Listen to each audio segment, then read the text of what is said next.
It's We'll See About That with World Series MVP Ron Cey. Hello, everyone, and welcome to We'll See About That. Ron Cey here with Mike Gary, and it's rainy season in Southern California, and that's a good thing, and yet it's a bad thing, especially after the wildfires.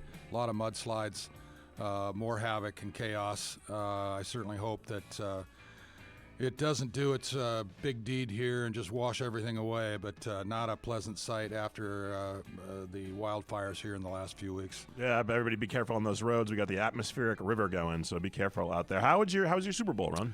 Super Bowl was quiet, went as I thought it might, and football season is officially over.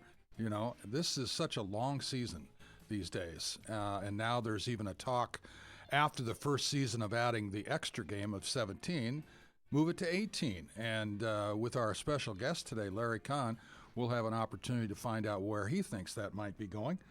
But, I had picked the Philadelphia Eagles. Congratulations to you. Thank you so much. I am so glad to be on the right side of one of these big games. And it was a tough day for Patrick Mahomes and the Kansas City Chiefs.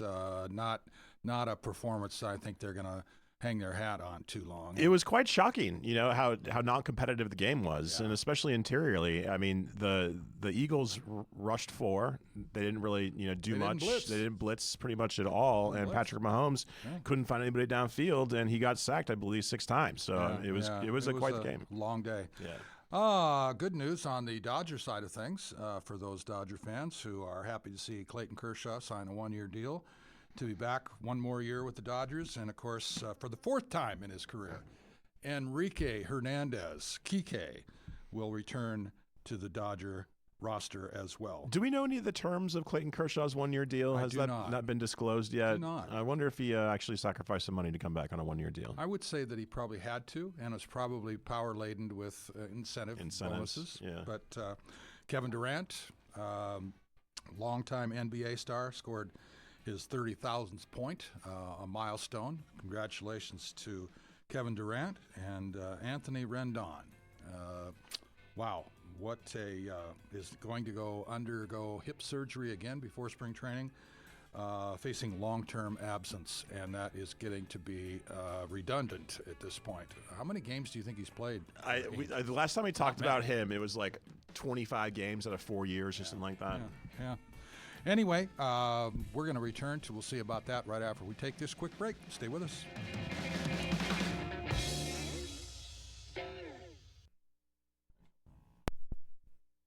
Hi, Larry. Can you hear me, sir?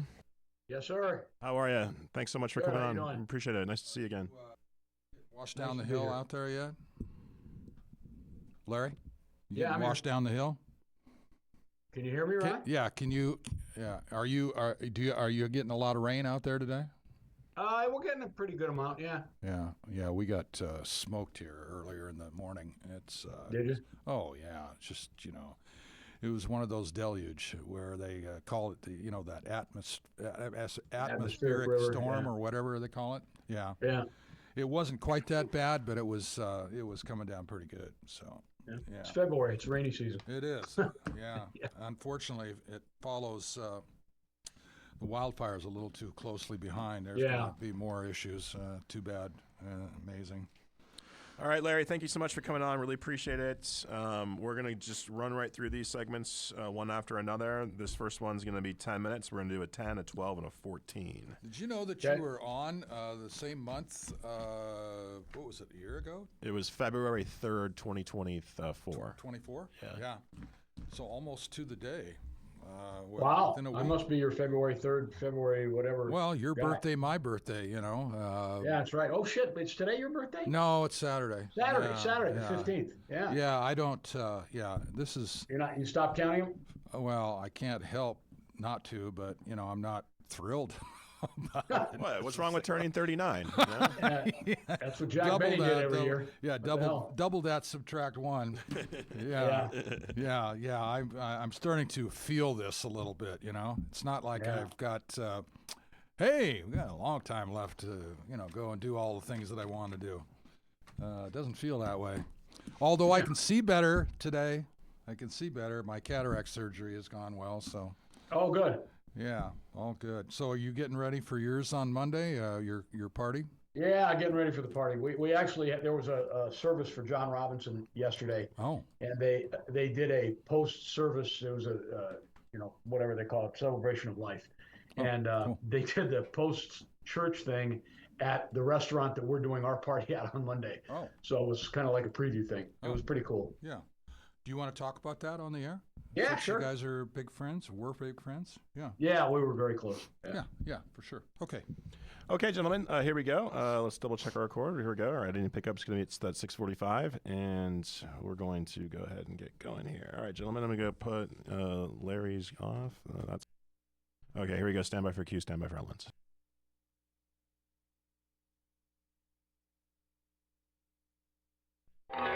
They still call me the Penguin. Okay, we are back with We'll See About That. Ron Say here with Mike Carey, and our special guest, Larry Kahn, will be receiving a beautiful fruit gift basket courtesy of our friends at Melissa's Produce. Melissa's is the proud partner of We'll See About That. Please be sure to use my VIP code RONSAY when checking out at melissas.com. It gives me great pleasure to introduce a longtime friend who is... We're not gonna tell you how old you are coming up this next Monday, Larry, but I'm also celebrating one on Saturday. But want to invite you back. It's been about a year since we spoke last on this show, and we just got done finishing up with a terrific season in the NFL, and the Philadelphia Eagles winning over the Kansas City Chiefs. But want to give you an opportunity to talk about your season and some of the things that you had time with this last year broadcasting. Well, for those who know and for those who don't, I run a company, Sports USA. We're national radio, and we broadcast 2 NFL games live every Sunday during the regular season. So a total of 36 games now. Wow. So we get a chance to see a lot of teams, obviously almost every team, if not every team in the league. And it's a lot of fun. We just finished our 23rd year doing it. And I do the play-by-play on one of the 2 games pretty much every Sunday. So it was every year everybody says, oh, it was a great year. And they're all great years. But there were seemingly more haves and have-nots, a clear-cut difference this year than in many years I can remember. And I don't think that's great for the league. Obviously, at the end of the year, Detroit didn't make it to the Super Bowl. Kansas City did, the teams with the 2 best records. But there were just a lot of teams that weren't real competitive, which I thought was a little bit disappointing. Usually the NFL is a mosh pit of I don't want to say mediocrity, but parity. And there was not a lot of parity. It didn't seem as much this year as it has in previous years. No, it sure did not. And I want to get your opinion of a couple of things. I want your opinion of Tom Brady's year in the booth. Give us. Well, I don't get a chance to see it every week. I recorded and watched his first game, and it was his first game. I didn't think he did anything horrible. I didn't think he did anything great, but there was a dramatic increase in how good he became. I think he works really hard at it, and he didn't get a good game in the Super Bowl. It was a lousy football game. Yeah. It was a blowout. It's hard to announce those games, whether you're the play-by-play guy or the analyst, because they're not. This game was not at all competitive, so that was difficult. I thought he did a really good job in the NFC Championship game, which was competitive until the end between Philadelphia and Washington, and I think that he made great strides. And I think he's just going to keep getting better and better because he works hard. That's the nature of what he does. So this is the first year of the new alignment with 17 games. How did you think that went? No, they've done that for a few years now. Okay. They're talking about going to 18 in the next couple of years, but they have to get the approval of the players' union. And Ron, you played obviously a professional sport. You know what unions and owners trying to agree on something is like. I think it's going to happen eventually. I think it's the wrong move. The NFL loves to talk about protecting the players and their health and welfare, and they keep adding games. So that doesn't make any sense. They're playing games on Wednesdays. They play game on Thursdays. the body does not heal. If you play an NFL game on a Sunday, you are not physically ready to go the following Thursday or the following Wednesday, like they did this year in a couple of instances. But that doesn't matter because it's all about TV money, and the players get a piece of that money, so they're going to continue to do it. I think ultimately it will go to 18 games, but there are going to have to be some concessions made by the owners before the players' union accepts the move to 18. Any idea what some of those conceptions might be? I mean, we've heard talk that perhaps an expanded roster, maybe a 70-man roster, so they can spread out some of that manpower over the more games. Nah, I don't think it'll go from 53 to 70, but I think maybe a few players more. I think they're going to, what they did the last time, they put a limit on the number of practices they can have with full pads, things like that. So I think that'll all be a part of it. But really, the union is in a better position this time to dictate the terms of what they want, because the current agreement doesn't expire for another, I think, 4 years. Wow. 4 or 5 years. So if the owners want to do this sooner rather than later, which of course they do, they're going to have to give in to whatever it is, at least some of the things that the players want. Yeah, I think over the course of time, the guys coming into the preseason, they would actually play in some of those games. They don't play a whole lot in those preseason games. And the thing that also surprised me here is I learned that you only have an X number of days in pads during the regular season. What is that number? I'm not sure. But it's small. It's like a week or 10 days or something. In the old days, right? they would be in pads every day in practice. And they don't do that. There are a lot of I don't want to call them walkthroughs, but they're not in full pads, full uniforms. They'll be in shorts and maybe shoulder pads. But it's not the constant hitting that it used to be, and it's understandable. You're playing more games than you used to. Well, and I think it's also hurt the quality. Ron, you talked about preseason and guys not playing. And you need that. You can't. Let me ask you a question as a former athlete. Could you have gone on opening day and been 100% without playing spring training games? I needed a certain amount of games played, at bats, ground balls, situational plays, just to get back into it. I didn't ever want to play a full game in the beginning. 5 innings was good enough. We used to call it 5 and fly. How many bats you get in that period of time is, you just leave it there, and then you go back to the basics, go work on some things. But it's hard to keep that concentration. When you're out there for 162 games a year, it's hard to sustain that, and you don't need to play full games in spring training. You're gonna find it, lose it, and you don't need that. You want to be out there for 5 quality innings and move forward. But that's the key. You said 5 quality innings. So if you did not play at all in the preseason, your first at bat and your first time standing at third base in live game action, I would think would have been somewhat uncomfortable. Oh, absolutely. You have to build up to it. Well, that's what's happening in the NFL. So you have all these players that don't play, particularly quarterbacks, because everybody's afraid of injury. And now you're week 1, you're going from no time. And I know they have joint practices and all of these things where they supposedly have live speed and all that, but it's not the same as a game. And watching the NFL in the month of September, particularly the first 3 weeks, it's dreadful football. Yeah. Okay, everybody's excited to have it back, but the reality is it's not good football because it's preseason. It's not officially preseason, it's the season, but as far as getting your body in shape and getting your timing down and all of those things, nobody is playing a quarter, or I shouldn't say nobody. Most guys are not playing a quarter or a half or 3 quarters in the preseason. So now you're being asked to go from virtually, if not nothing, to 60 minutes of football. And guys in the fourth quarter, they've got their hands on their knees, hands on their hips. They're tired. You just can't go 0 to 100. You've got to work your way up, and I think it's hurt the quality of play in the first month. Yeah, I think that quality time to allow the offensive line, the defensive line, the skilled players aren't going to be playing much, but when you hit game 1, I mean, these games are real now, guys, and that the bugaboo in the NFL is can't go 0-2. You're going to be an uphill battle for the rest of the year. And you're not prepared. You can have all kinds of things go wrong in the first couple of weeks if you don't have enough practice time in. Yeah.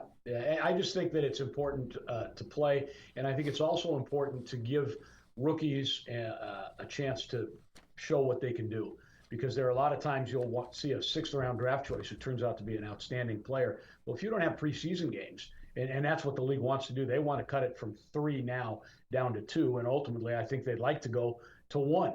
And you're just, I know there's practice, and I know there's practice in pads, and there's these joint sessions, one team against another, but it's not like watching someone play a game and getting an opportunity to evaluate them. But yeah, no question. That's where we're headed eventually. Yeah, for sure.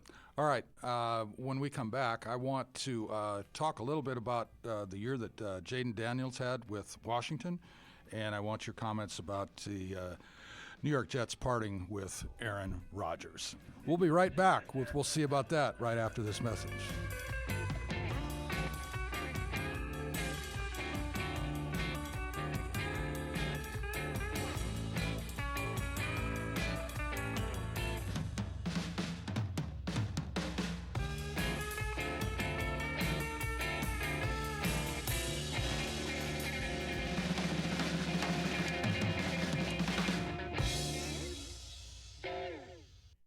Okay, very nicely done, gentlemen. Here we go for the next segment. This one's going to be 12 minutes. 12 minutes, music in, music out. Stand by.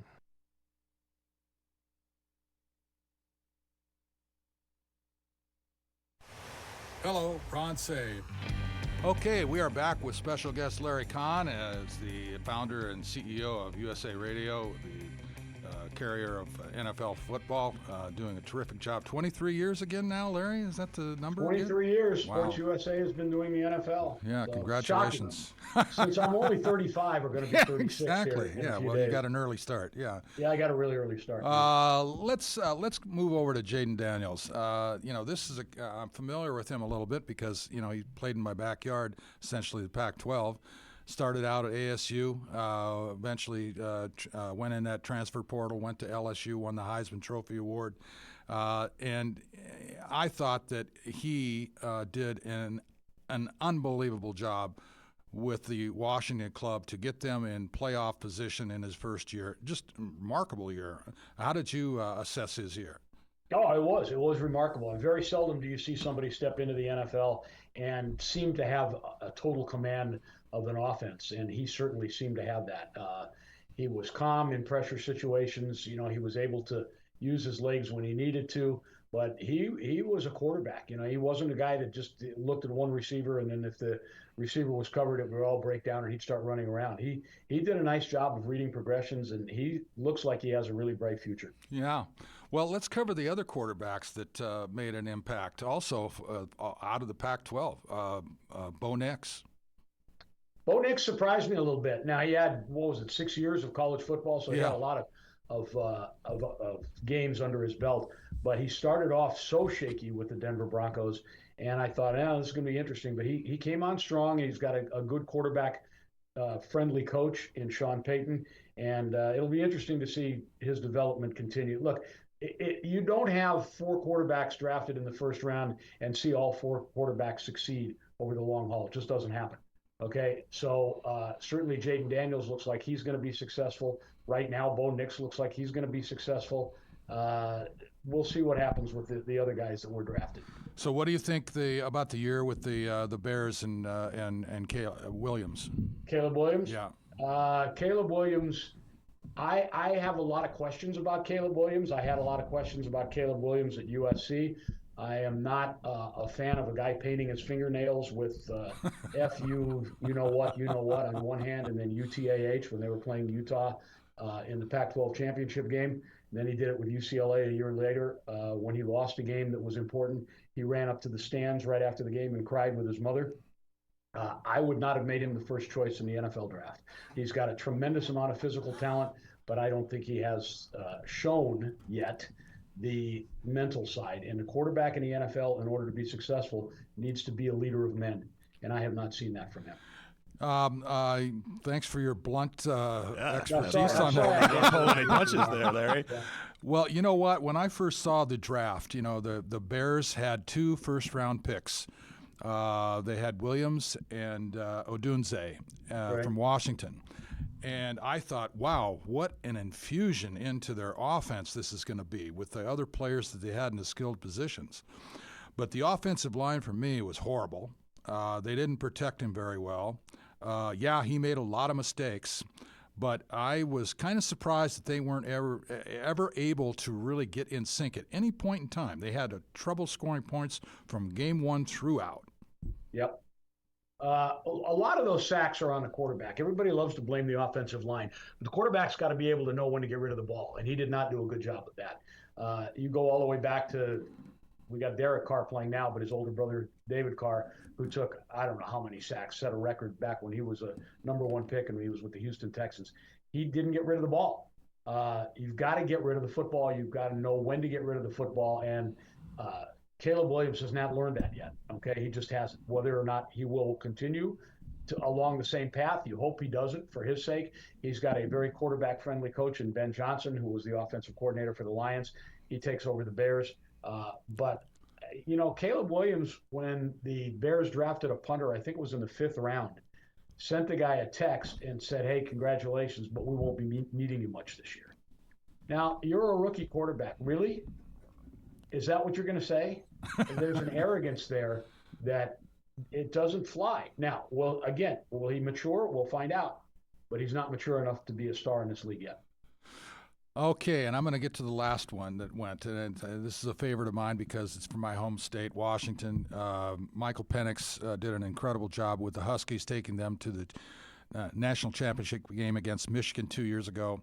Was drafted by the Atlanta Falcons, didn't get that opportunity to start and play much of pretty much up until what, game 12, 13, 14, something like that? A little later than that, yeah. 15?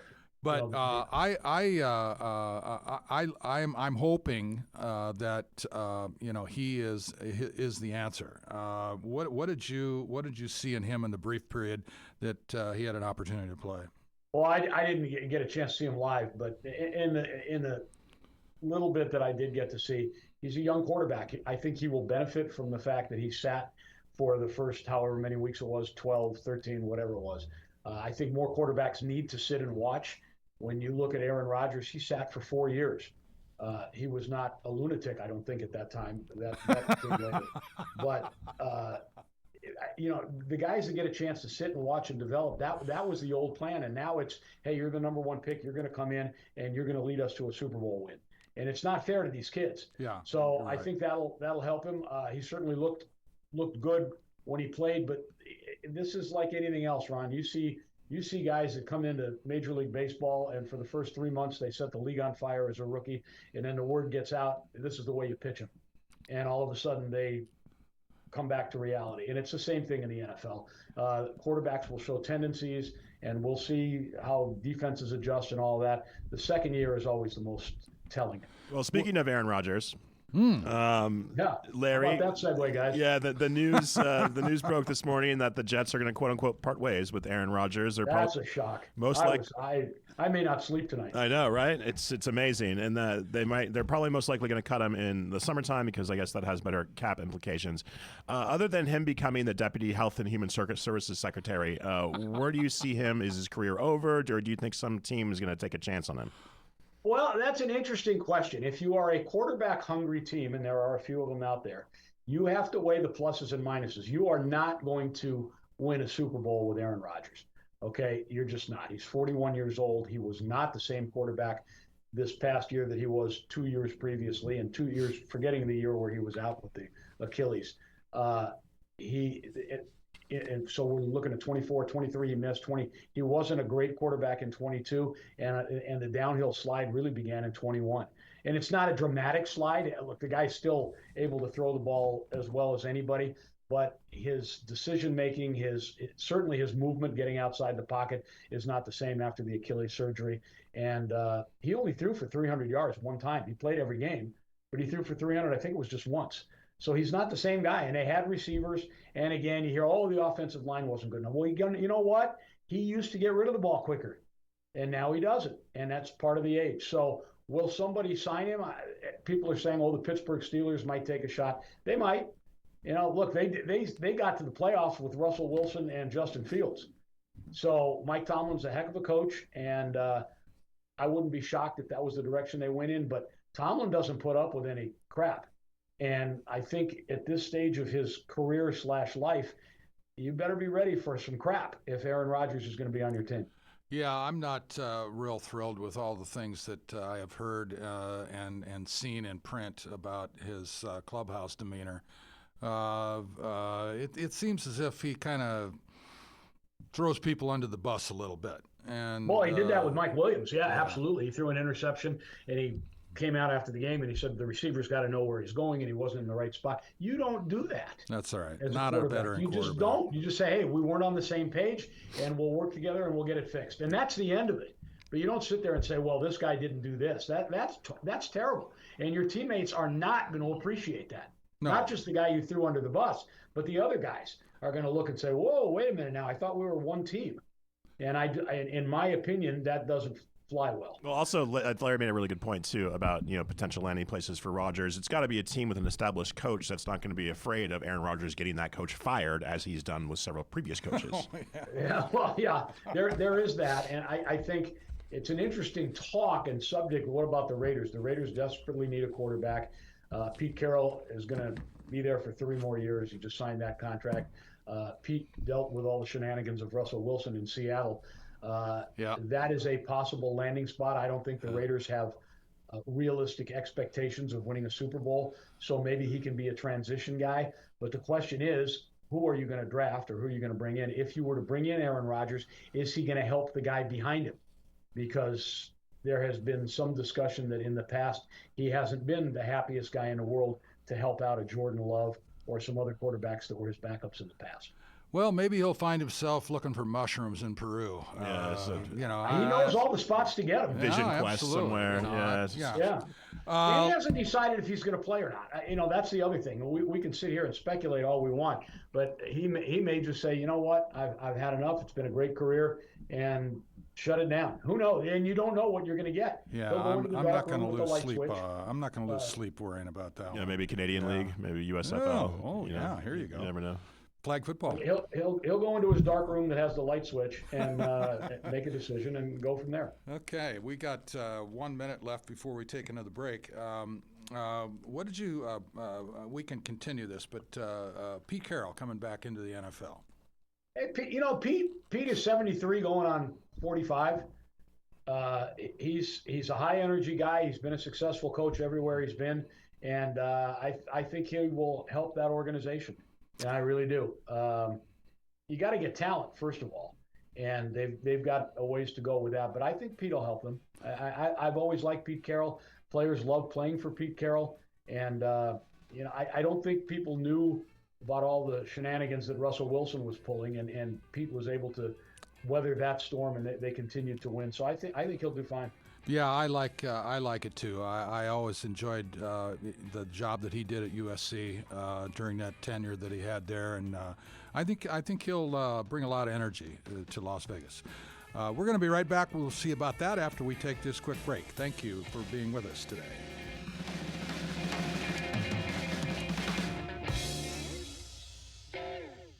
All right, very nicely done, gentlemen. Loving it. All right, here we go. This is going to be the last one with Larry. This is going to be 14 minutes with a quick branded feature at the top.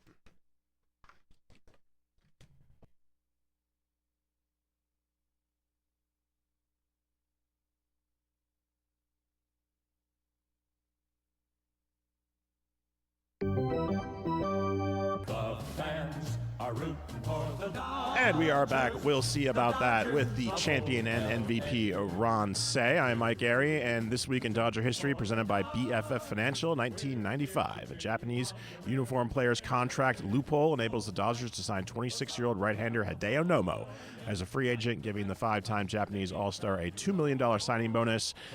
In May, the Tornado Boy will become the first Japanese-born major leaguer to appear in a major league game since Makimura pitched for the Giants in 1965. And since then, the Dodgers have done a lot of international signings, haven't they? They sure have. I think we probably own a part of Tokyo and Japan because we got 4 players now. The Dodgers have 4 players that are Japanese. If you remember Chanho Park and Heidomo, they have tapped a big resource over Yeah, there. friend of the show, friend of CRN, Nicole Nielsen was in Japan about 2 months ago, and she commented when she came back, Dodger paraphernalia everywhere. For sure. Yeah, they're making a ton of money on that deal for sure. Larry, we went to break talking about Pete Carroll coming to the Oakland Raiders, and as I think most people know now, Tom Brady has secured himself a minority ownership of the Oakland Raiders while being a commentator. Do you think there's a conflict of interest there? No, there's not. And let's remember, they're no longer in Oakland; they're in Vegas. Oh, excuse me. I do the same thing, and you try not to do that during a live broadcast, but it does happen. I understand. No, I don't see a big deal. Okay, look, the Brady haters like to say you can't do your job. All right, and you can do the job, but you don't think Tom Brady is talking to? First of all, let's start with the premise of not being able to sit down or do a Zoom call with the coaches and a couple of players on Friday or Saturday. Do you think that when Bill Belichick sat down with Jim Nantz to talk about the game on Sunday, he was giving away all the secrets? Well, let me tell you what we're going to do here. They talk in generalities, okay? You're not missing anything. And furthermore, I've done games that Brady has done. He's on the field, before every game.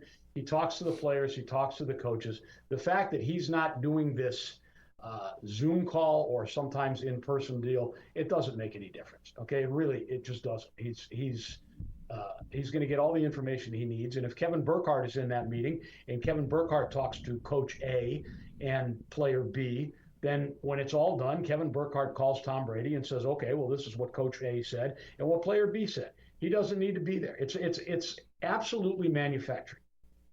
Okay. Now, as far as is it a conflict of interest to be an owner? I think if you did a Raider game, I think you might have, I don't know that conflict of interest is the right word. I think we all have, certainly in my industry, we all have our favorite teams and our not favorite teams. The key is to not display the favoritism or the dislike when you're on the air. And as long as he can do that, then he's fine. Yeah, I agree with you.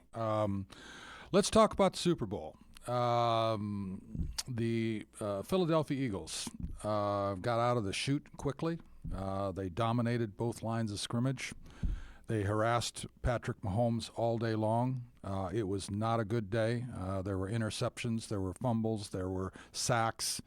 The addition of Barkley, I think, was key to their success. But as far as where I saw the MVP, I saw the whole defense being the MVP for Philadelphia. Yeah, I agree. I thought that the MVP should have gone to a defensive player. Josh Sweat had a great game, 2.5 sacks, almost got to Mahomes, actually hit him as he was throwing a ball that was ultimately intercepted. But, the quarterback gets all the credit, just like the quarterback takes all the blame. So it wound up being Jalen Hurts, and he had a good game, no question about that. But the Eagles won that game and dominated that game because of their defense. Were you surprised?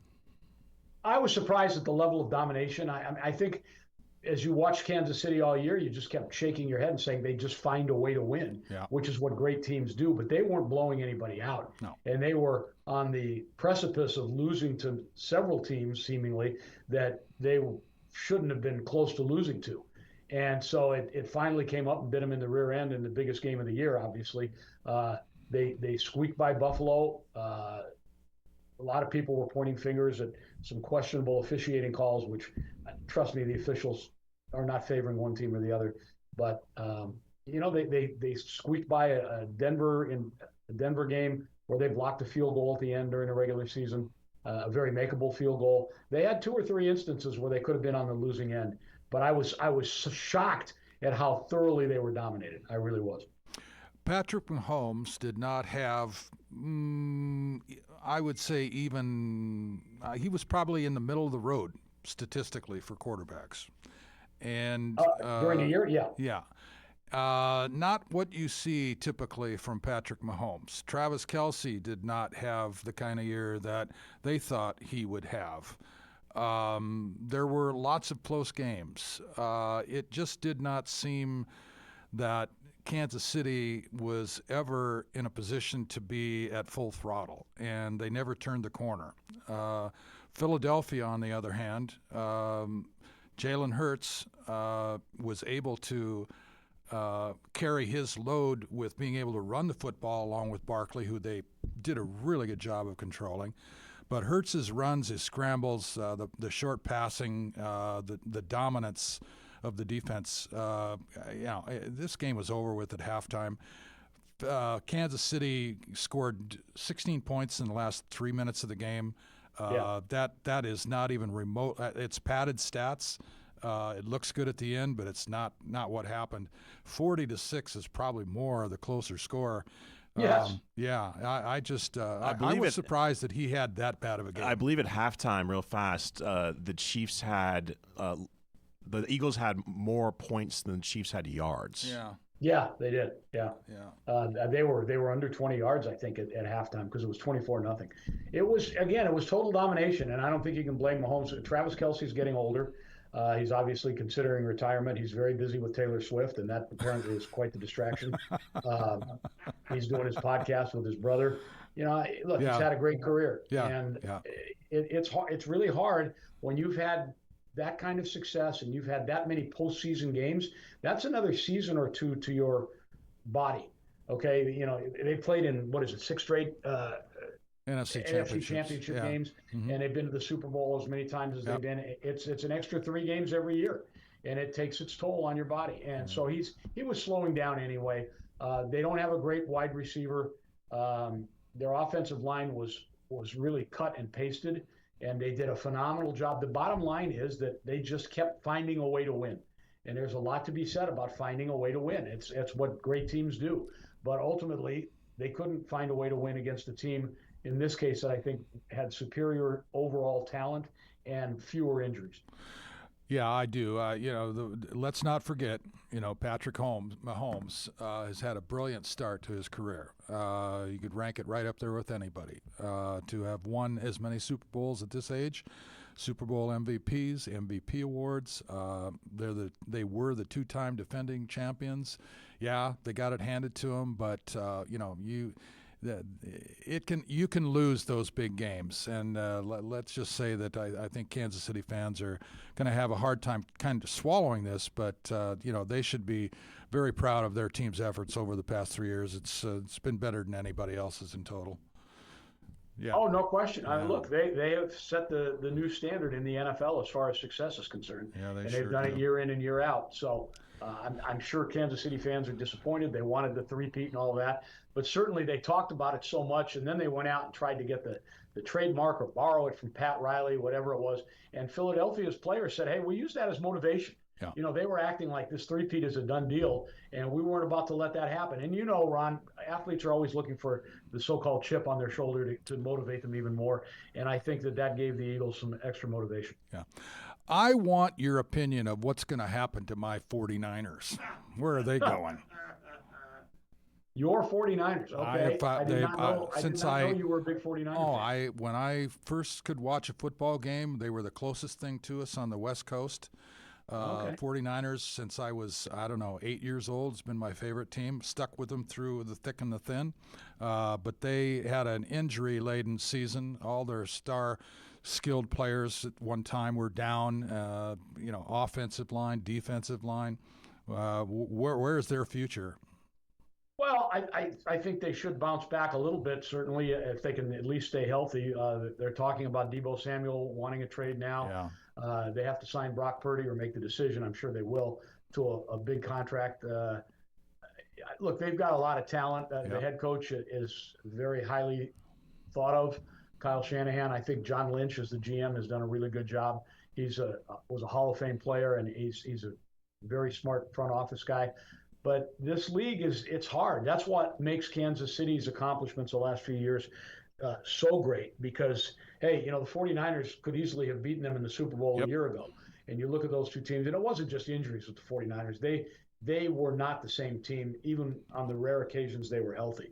Okay, they just weren't. So it's hard to stay at that level year in and year out. I think they'll certainly be better next year than they were this year. But it'll be interesting to see. They've got a lot of guys that have been there a long time. Sometimes you got to turn the page.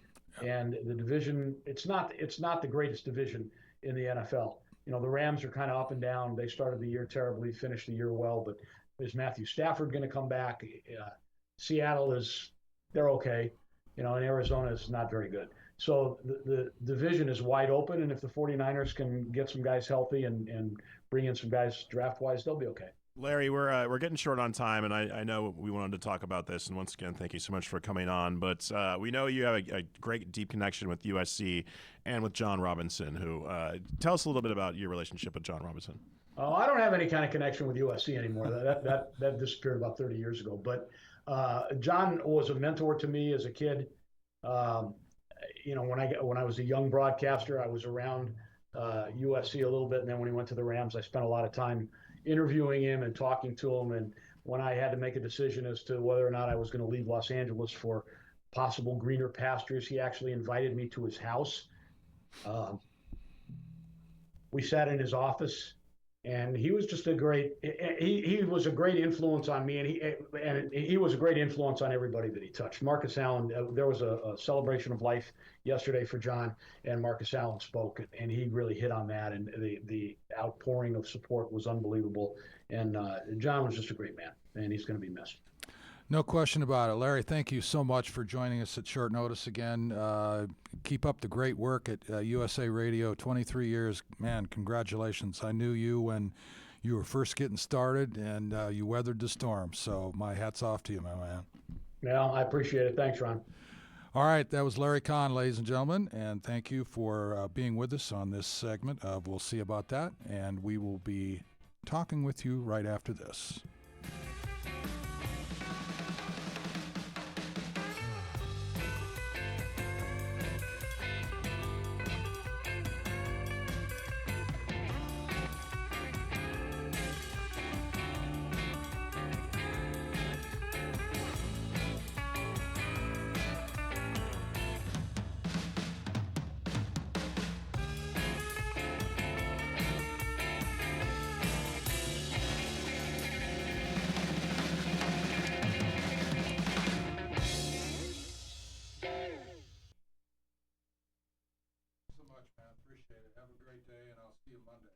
Yeah, he left the meeting.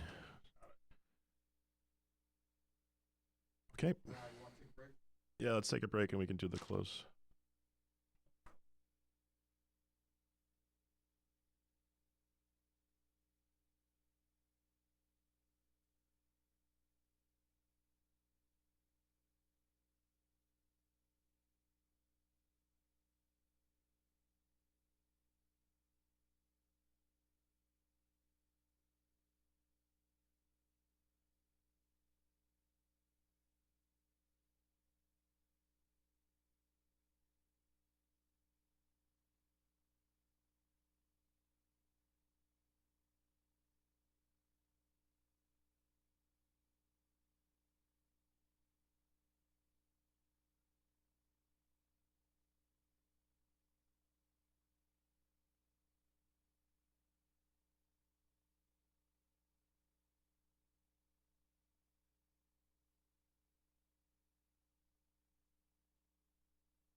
It's We'll See About That.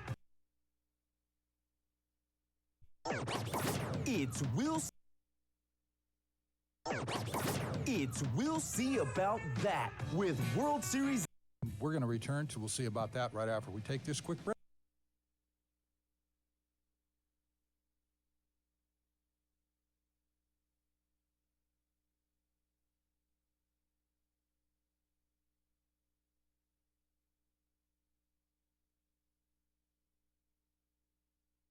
We'll return to the Dodger.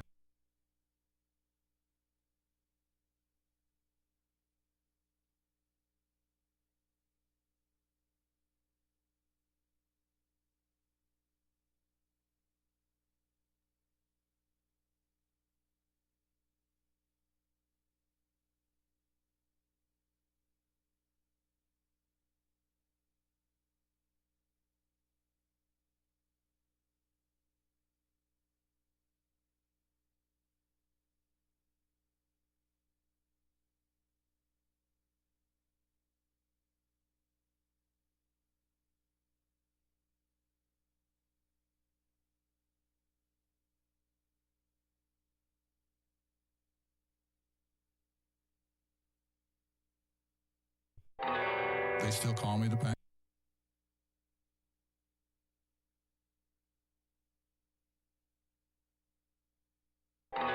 They still call me the Penguin.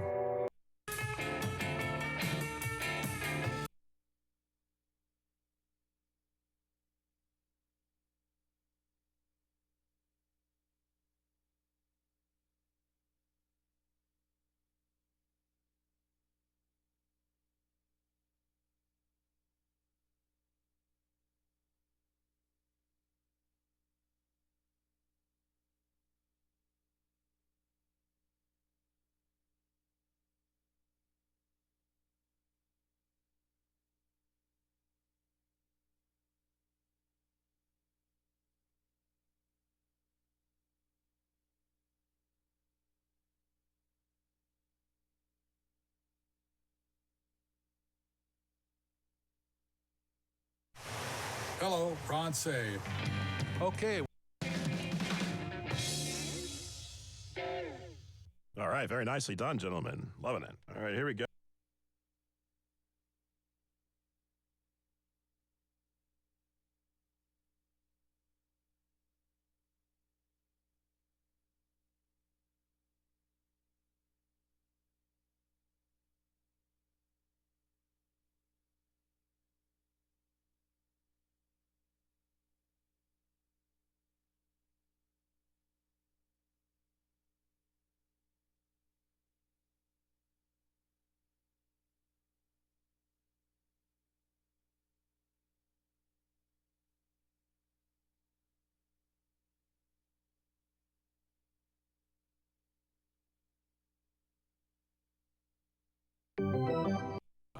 And since then, A friend of Sierra and Nicole Nielsen was in Japan about. Larry, we went to break talking about Pete Carroll coming to the Oakland Raiders, and as to the Oakland Raiders, coming to the Oakland Raiders, and as Oakland Raiders, the Oakland Raiders, to the Oakers, and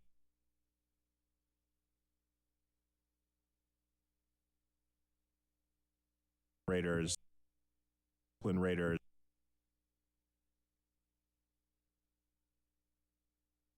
Raiders. Carroll coming to the Oak Raiders, and as I think Larry, we went to break talking about Pete Carroll coming to the Oak Raiders, coming to the Oak Raiders, to the Oak Raiders, to the Raiders, and as I think most people know now, Tom Brady has secured himself a minority ownership of the Oakland Raiders while being a commentator ownership of the Oakland minority ownership of the Oakland a minority ownership of the Oakland Raiders while the Oakland Raiders ownership of the Oakers while a minority ownership of the Oakland Raiders of the Oakland Raiders of the Oak Raiders of the Oak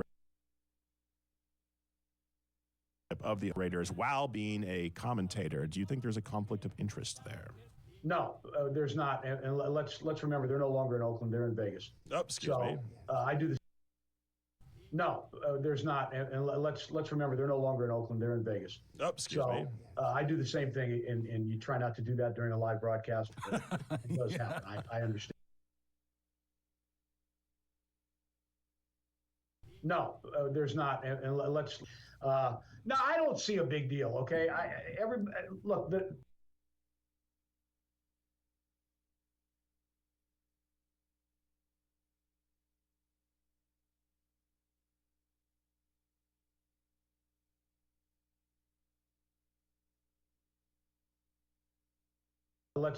No, I don't see a big deal. Okay, John was a mentor to me. Draft wise, they'll be okay. Larry, we're getting short on time, and John Robinson, who we wanted to talk about this, and once again, thank you so much for coming, John Robinson. Oh, I don't have any kind of connection with USC anymore. That disappeared about 30 years ago. But with John Robinson, who tell us a little bit about your relationship with John Robinson. John was a mentor to me as a kid. When I was a young broad.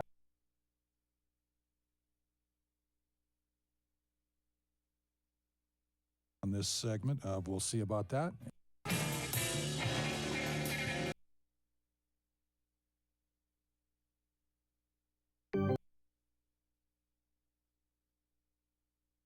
We own a part of Tokyo and. Do you think there's a conflict of interest there? No, there's not. And let's. No, I don't see. No, there's not. And let's. No, I don't see a big. No, there's not. No, I don't see a big deal. Okay. Secured himself a minority ownership. Larry, we went to break talking about Pete Carroll coming to the Raiders, and as I think most people know now, Tom Brady has secured himself a minority ownership of the Raiders while being a commentator. Do you think there's a conflict of interest there? No, there's not. No, I don't see a big deal. Okay.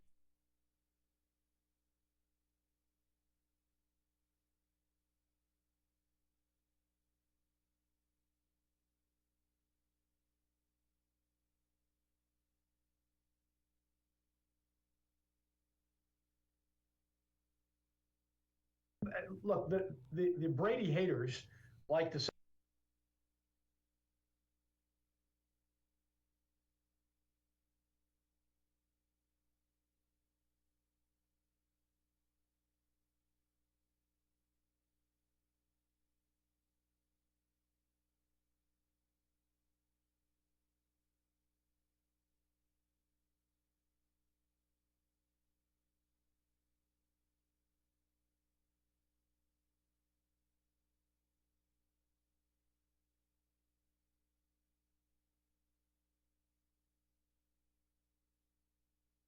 Okay, so maybe we can just, whatever you want to talk about, plug the book, plug the Instagram, plug the upcoming book signings.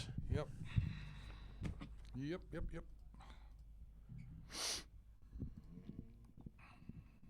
Okay, here we go.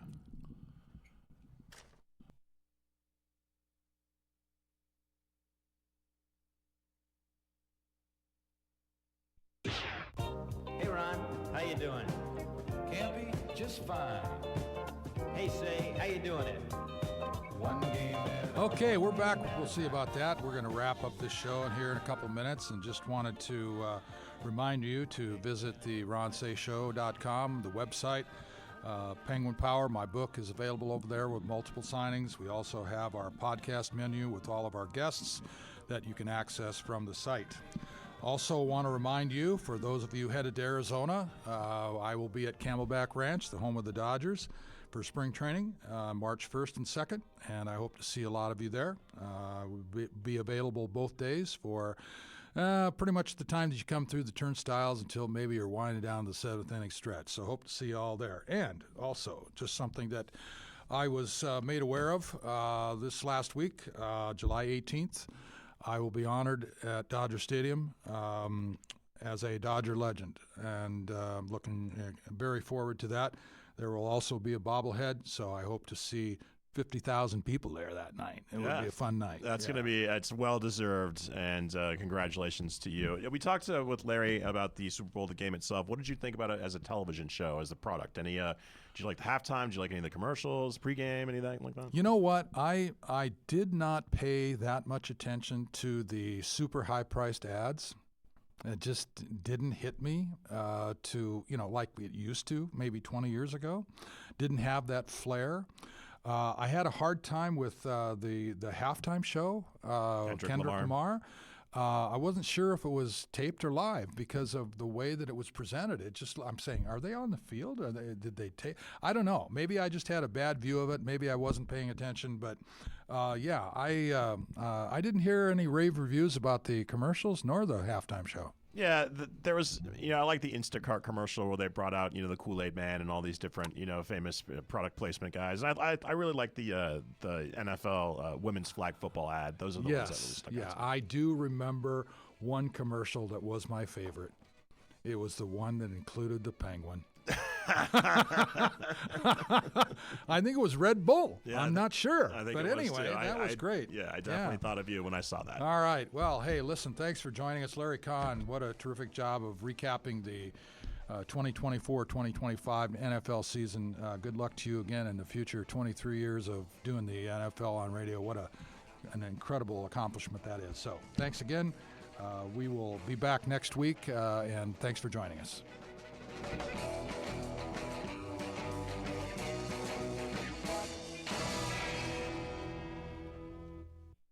Okay, nicely done. All right, I saw Brad jump in, but then I saw him jump out. Let's see if he reconnects.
Yeah.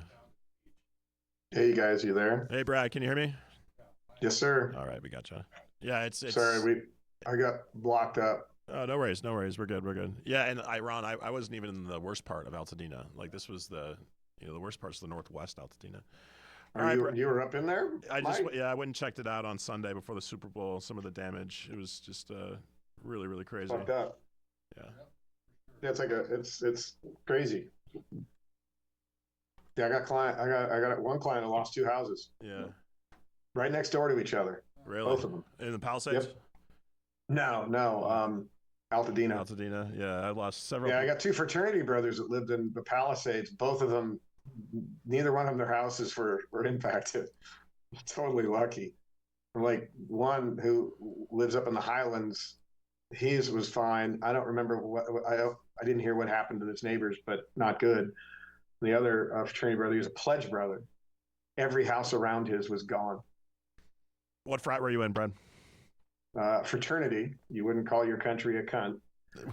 Just kidding. That's what I was taught when I was in school. Delta Sigma Phi. Oh, okay. I had a lot. Why? Were you in a fraternity? Were you in a house? No, I had a lot of really good friends at the Beta Theta Pi house at UCLA.